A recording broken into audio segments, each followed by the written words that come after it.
RogueLIKE. It's RogueLIKE. It's the word RogueLIKE. It's a genre of game, but you pronounce, well, you put emphasis in the end. RogueLIKE. Yes. This is a series by me, Matt Lees, inexplicably wearing 2 jumpers and a jacket, about roguelike games. Why they're good, which ones I like, why I like them, and hopefully along the way, throughout this periodic, occasional series, we'll work out why the hell roguelike games are so good. First up, Risk of Rain. What is Risk of Rain? Why is it so good? Well, it's not actually, it's alright. It's not the best roguelike out there. It's alright, but I like it a lot. I like it an inexplicably large amount. Why? Well, there's a lot of obvious things to like here. A, you've got a fantastic soundtrack. In an earlier video last year I did about FTL, I explained that it was a bit like being a rave hosted by Enya.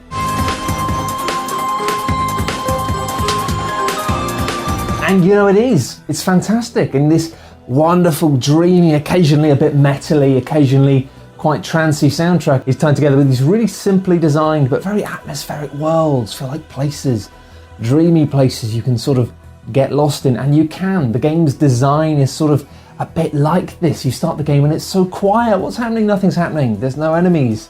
Nothing's going on. But then things escalate throughout the game. It gets gradually more difficult as time passes. Should you stay here, have a nice time, collect all the treasures, or should you move on? Because if you don't, things are going to get nasty. By the end of the game, it's a mess. It's just chaos. There's just way too many enemies. Everything's going wrong, and you're probably going to die. Except you're not, because that isn't how I play Risk of Rain. The reason I like Risk of Rain is maybe not part of the game's design. It's maybe not how the game was intended to be played. The reason I love it is because you play it on easy mode. I play it on easy mode. I don't care. It says on this one, this is the way it's supposed to be played. You play it on normal difficulty, this is the way it's supposed to be played. Nah. I play it on easy. And you know what? The first character you unlock in this game, he's not any good. He's not any fun. It's too hard, it's too fiddly, there's too much going on. And there are other characters you unlock. They're too hard, they're too fiddly. Some people will love them, but they're not for me. You know who I like?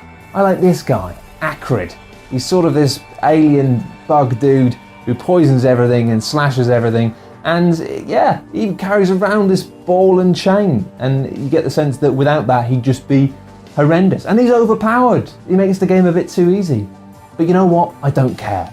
And this is why this is kind of an interesting roguelike to me. Because you know what? I feel like I've played Risk of Rain forever. I feel like I've played it forever. I haven't. I've played it for just over 20 hours, but it feels like so much longer than that. It's like this weird fruit machine duvet that I just wrap myself in, popping coins into a machine and getting the flashing lights, but without having to worry about things like gambling or losing money or any of that tedious stuff. Just the flashing lights, just the joy, just the sense that everything's, oh, this time's going to be the time that everything goes better. I'm going to do well. Because honestly, Risk of Rain isn't fair. And you know, that's fine, because most roguelikes aren't fair. It's the way they work. It's part of their weird appeal. You go in, you play, you don't get dealt good hands, so you die, you try again, you get better cards.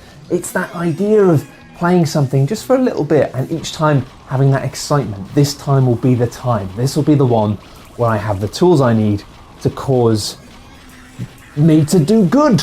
That's not a good sentence, but you know what I mean. The Risk of Rain is missing some of the elements that make roguelikes really good.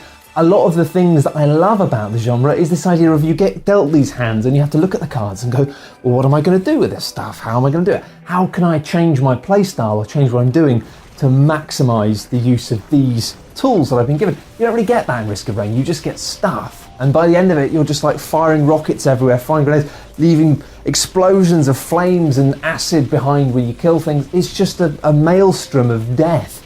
And you don't really have much control over it, but it's glorious and it's really, really good. So rather than having this system whereby you get dealt these things and you see how well you do, you're just popping coins into a machine and going, what about this time, what about this time? And then when you get a selection of really good things, you excel.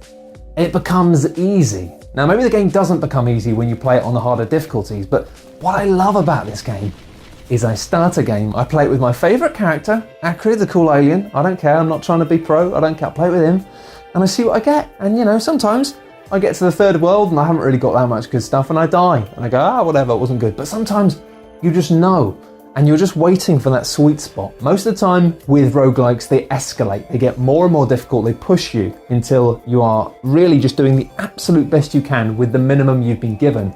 and hoping that this time you might be able to just scrape through. Whereas the difficulty curve in Risk of Rain, when you play it on easy, as I enjoy to, is it gets very easy to begin with, then you have your difficulty curve, and if you overcome it, if you can manage to get past that point where the game has become difficult and get into that point where you are powerful, it's just easy and you just enjoy it. And you have to keep an eye out and you have to be like, don't kill me. You have to dodge enemy attacks. But to be honest, the game is kind of messy. And it gets to a point where you've got so many things attacking you in so many different ways, all in the same place at once, teleporting onto you, these mad crowds. It becomes almost impossible to treat it like a serious action game in terms of being able to dodge attacks because there's just too much going on.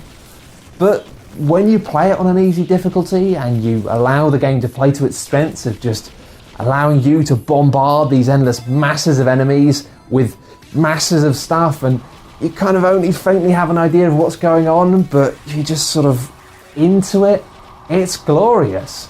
And that's why Risk of Rain to me is kind of special. In many ways, it's not actually a great game, but it feels, in my heart, it's kind of a classic. I think of it in the same way that I think of things like Gunstar Heroes. It represents to me this sort of warmth of feeling powerful and just zoning out and going around and just watching things blow up while cool music plays. I love it tremendously. Is it a great game? Maybe not. Is it a great roguelike? No, but it does an interesting thing. It doesn't treat the roguelike element of the game as being about something that's brutally difficult, or at least actually the game does, but I choose to ignore that and find my own game within the game. And that game is bloody brilliant. Anyway, Risk of Rain, you just play it. It's actually really good. Thank you very much for watching. That was RogueLIKE, a new series which I will be doing sporadically from time to time. If you've got a game you think I should check out, or if you just want to tell me what your favourite character in Risk of Rain is and chat with other people about Risk of Rain, maybe organise some online co-op with some lovely people, head to coolghost.net. It genuinely is probably the best place in the universe right now with nice people and games. And it's pink. Thank you for watching. If you really do enjoy our stuff, then you might consider donating to our Patreon because it's how Cool Ghosts is funded. Thanks again. Bye!